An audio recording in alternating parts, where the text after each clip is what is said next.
She never left her house, but she had 600 Facebook friends. Her PowerPoint slides were always meticulously prepared. He increased market share by 1/3. She ate lunch at her desk every day. He was so powerful. By God, he had so much money. She was always available for a conference call, even while on vacation.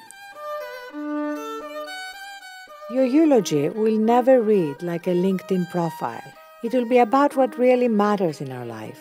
How much we meant to family and friends, small kindnesses, lifelong passions.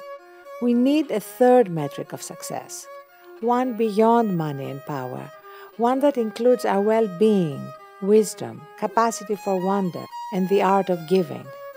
It's these things others will remember about us after we're gone. Look at your resume, then look in the mirror. Maybe it's time to change how you will be remembered. Don't you want to thrive?